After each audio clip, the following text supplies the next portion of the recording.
El pelaje del nuevo gatito de José era como pelusas y cada vez que lo acariciaba José se aliviaba. Hasta su expresión tensa se relajaba, verlo dormir en plenitud le hacía el día, era su hijo pequeñito, no lo veía como inferior por ser un animal, incluso lo veía superior a otros que conocía. Compartir miradas con el gato era compartir momentos especiales con el animal. José llegaba a sentir envidia de lo simple que eran los gatos, no se preocupaban de más. El gato se paró de su cama, José le pidió perdón por molestarlo y lo siguió donde iba, paseaba con su hijo, y un gato ajeno se le acercó y José dejó que se conocieran como los gatos hacen. El otro animal era grande y parecía callejero, tenía esa cara de no estar castrado. Al notarlo José apretujó los labios y cerró el puño sin darse cuenta, estaba tenso mientras cuidaba a su gatito, tampoco quería echar al callejero, no se lo merecía, es un animal sin maldad, y al mirar de nuevo al callejero, lo veía de otra manera, creyó verle sangre seca en la boca y tener una pata levantada, como si se la hubiese lesionado, pero eso fue solo su imaginación. Cuando se largó el gato, José lo vio bien y no tenía nada, fue solo un susto, una mala jugada de su mente. El gatito, el cual José llamó Mati, lo guió a la cocina, donde su madre se encontraba cocinando, tarareaba una canción, los cortes a la carne eran suaves y precisos, a un ritmo disparejo, muchas veces la mujer parecía dudar si cortar o no, José la entendía, y cuando su madre empezaba a tararear aún más fuerte, José comprendía silencioso, sin juzgar, nunca se atrevió a preguntarle a su mamá si tenía pensamientos intrusivos, le bastaba con verla y esta parecía decirle que sí con la mirada, como si hablaran en otro idioma, un idioma que tienes que vivir para hablarlo. La madre vio al gato, frunció el ceño y abrió los ojos con odio, sácalo de aquí, sus pelos van a llegar a la comida, José. Gritó. José agarró a su gatito y se lo llevó a su pieza, se acostó y dejó al animalito en su pecho, para que le bajara las pulsaciones, ya sentía la respiración acelerándose y saber que su madre tenía un cuchillo en su mano, hacía que José entrelazara sus dedos y jurara que no se lo quitaría, la cabeza se le calentaba, como un motor de auto echando humo, su mente se fundía sola, era él mismo quien se daba fin, su propio enemigo.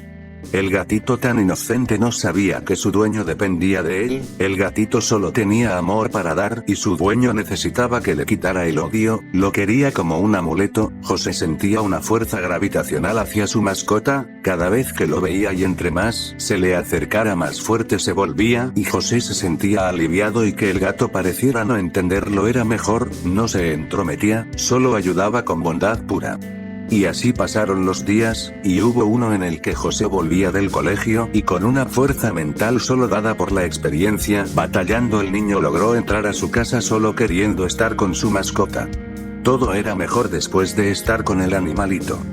Parecía magia, y así lo creía José.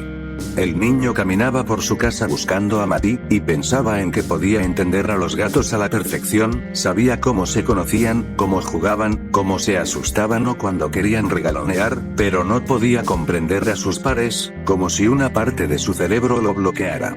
Se le cruzó su padre, lo agarró de los hombros y sin siquiera saludarlo le dijo: el gato murió, José, mira ven. José abrió los ojos, de repente le entraron ganas de llorar pero se contuvo, siguió a su padre y pensó que vería donde su padre enterró a Mati, pero su papá lo guió y se lo mostró así muerto, sin ninguna sensibilidad, casi mostrándolo con morbo. José lo levantó y la cabeza del animalito colgaba por tener el cuello roto.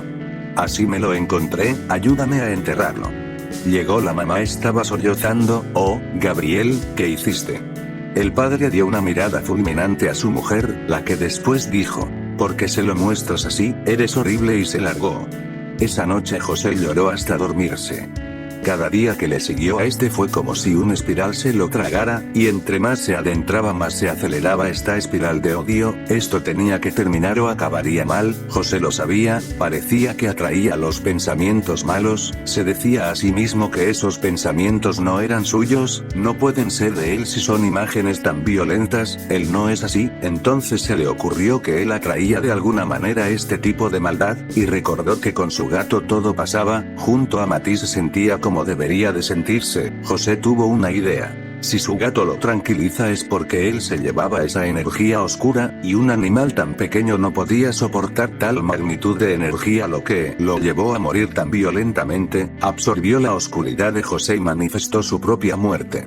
José caminaba hacia su casa después del colegio, le faltaban unas cuadras más, y ahí a lo lejos se veía un gato, lo miraba fijamente a José, y al acercarse el gato empezó a seguirlo como si lo estuviese esperando, no maulló pidiendo comida, lo acompañaba por el mero hecho de hacerlo. A José no le importaba mucho, de repente miraba a su costado y lo veía al gato amarillo, que caminaba sin preocupaciones.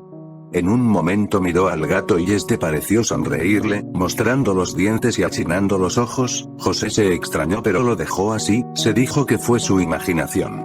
Ya en la entrada de su casa, José se despedía del gato, pero este quería entrar con él. José lo intentaba corretear pero el gato no se movía. Tiene cuerpo de gato pero no actúa como uno, pensó José. José quería darle un poco de comida y luego echarlo de su casa, y el gato, como si lo entendiera, se quedó esperando. Cuando José volvió con la comida, su padre apareció y se quedó mirando al gato, fijamente, como si tuviera un problema con el animal. ¿No tendremos otro gato, José?, dijo el papá, que dio un paso al frente, a lo que el gato siseó y arrancó.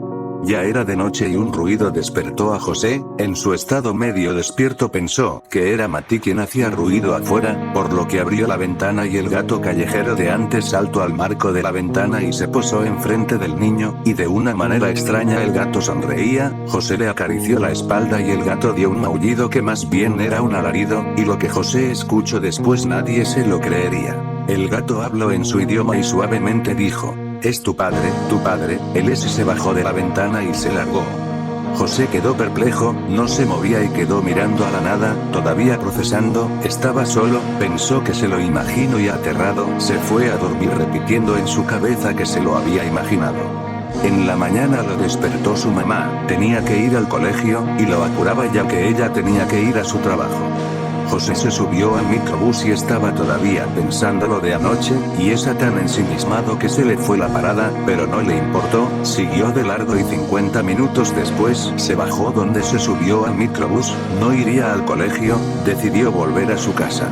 José entró a su casa y pensaba que estaría todo el día viendo tele y les diría a sus padres cuando llegaban que hoy salió temprano del colegio. Se suponía que sus dos padres estarían trabajando, pero se escucharon unos alaridos de gato, como si lo estuvieran maltratando. José estaba en la cocina y por la ventana vio al patio y su padre estaba hincado. Cuando miró atrás vio a su hijo y al distraerse el gato que tenía retenido se le escapó. Era mismo gato que sonreía y hablaba a José. El padre se levantó y reveló un cuchillo en su mano. José comprendió la situación y salió de la cocina. Al detener a su padre se le paró enfrente tan de repente que Gabriel, su papá, no le dio tiempo de reaccionar y como iba corriendo tropezó con su hijo. Ambos cayeron. Como Gabriel venía de maltratar al gato, pensó que la sangre en sus manos eran del gato callejero, pero luego vio a su hijo que no se levantaba. José ponía sus manos en su estómago porque le dolía, y le dolía porque su papá le enterró el cuchillo en el vientre.